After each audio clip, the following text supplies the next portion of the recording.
Assalamualaikum warahmatullahi wabarakatuh. Selamat datang kembali di channel Al-Insyirah TV.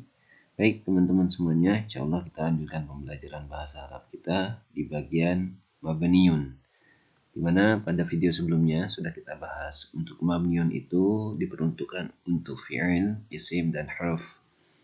Nah, di sini kita akan coba sampaikan terkait bagian mabni untuk isim.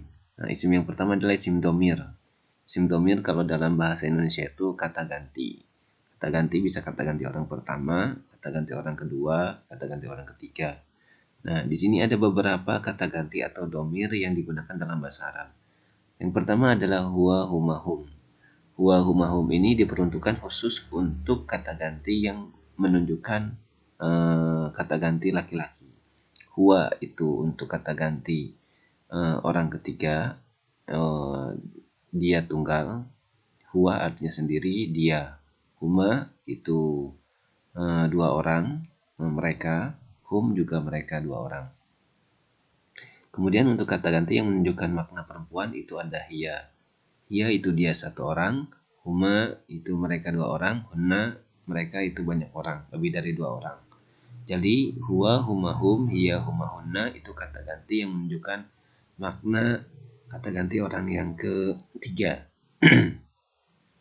Kemudian yang kedua itu ada kata ganti anta, antum, antum. Untuk anta, antum, antum ini diperuntukkan untuk laki-laki. Anta kamu, antuma kalian dua orang, antum kalian banyak orang. Untuk yang bermakna perempuannya ada anti, antuma, antunna. Kemudian yang terakhir ada kata ganti ana dan nahnu. Ini kata ganti untuk yang menunjukkan makna saya dan kami atau kita. Nah, huwa, huma, hum, hiya, huma, hunna itu kata ganti yang menunjukkan lil ghaib. Artinya orangnya tidak ada, yang diperbincangkan. Kalau anta, antum, antum, anti, antum, antunna itu lil mukhatab. Artinya orang yang diajak bicara, keadaan orang itu ada. Dan ana, nahnu itu kata ganti yang menunjukkan makna saya dan kita. Artinya kata ganti yang bermakna dalam bahasa Indonesia itu berarti menunjukkan bahwa kita yang melakukan. Baik, selanjutnya kita akan coba lakukan i'rabnya.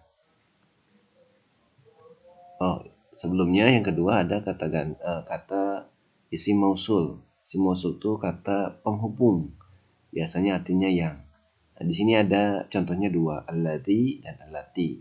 Alladzi ini peruntukannya untuk yang bermakna mudzakkar. Allati ini diperuntukkan untuk yang bermakna muannas.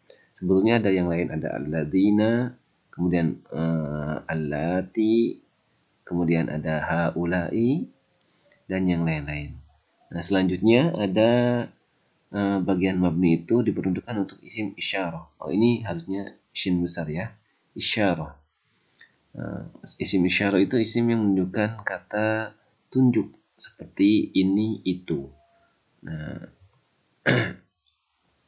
ada hadza, ada hadhi. Hadza ini untuk mudzakkar, dia untuk tunggal, hadhihi ini untuk muannas dan tunggal. Yang jamaknya ada ulaika, haulai. Kemudian selanjutnya ada isim istifham. Nah, mabni yang selanjutnya diperuntukkan untuk istifham. Untuk istifham sendiri, contohnya di sini ada hal, ada mata. Ada yang lain-lain juga sebetulnya. Tapi saya berikan cuma 2 contoh saja untuk memudahkan. Dan nanti kita akan coba cari di Al-Quran. Kemudian ada yang selanjutnya ada syarat. Nah, kalau kemarin saya sempat bilang ada zorob. Nah, zorob juga bisa, syarat juga bisa. Kalau syarat di sini seperti kaifama, haitsuma. Kalau zorob kemarin bisa amama. Baik, di sini kita akan coba i'rab bagian domir, isim mausul, isim isyarah, isim istifham, dan isim syarat. Nah, yang pertama adalah di bagian isim domir. Jadi saya ambil contoh misalkan kata huwa. Domir huwa. Kalau kita mau gunakan i'rabnya, huwa berarti dia termasuk isim. Bisa kita sebut dengan isim domir. Huwa isim domir.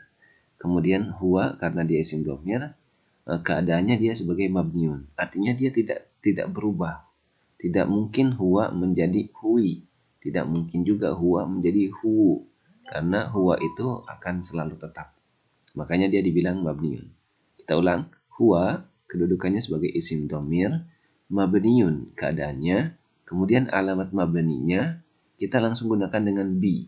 Alamat mabninya huwa berarti bi fathah. Fathah pada kata waw. Kemudian biasanya kalau isim domir itu dia menempati tempat. Jadi kita ada tambahan i'rabnya dengan fi mahalli. Bisa fi mahalli raf'in, bisa fi mahalli nasbin, bisa fi mahalli majrur. Nah, kemudian contoh yang kedua misalkan kita ambil kata nahnu. Nahnu pada huruf nun terakhir itu ada dhammah. Berarti nahnu kedudukannya sebagai isim domir, keadaannya mabniun, kemudian bi dhammah. Nah, bi dhammah kemudian sama fi mahalli dia bisa menempati tempat sebagai misalkan fi mahalli raf'in, fi mahalli jarrin, fi mahalli nasbin. Kemudian kalau kita mau contoh yang lain misalkan hal, isim istifham. Hal berarti isim istifham, kemudian keadaannya mabniun, kemudian mabninya dengan bisukun, sukun pada huruf lam pada kata hal. Kemudian fi mahalli sama itu menempati tempat. Kemudian yang lain misalkan contohnya isim mausul atau hadhihi isim isyarah. Hadhihi berarti kalau hadhihi isim isyarah keadaannya mabniun, alamatnya bi kasrah. Kemudian fi mahalli.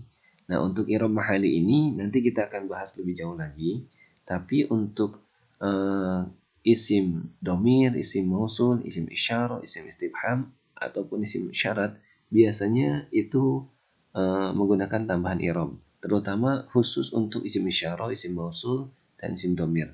Kalau isim istifham dan syarat ini jarang.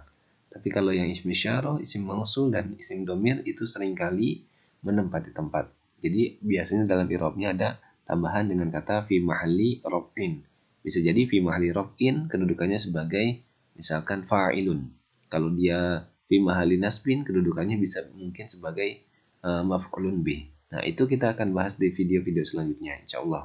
Baik teman-teman, terima kasih, semoga bermanfaat. Nanti kita bertemu di video selanjutnya tentang mabniun untuk fi'il dan harf. Assalamualaikum warahmatullahi wabarakatuh.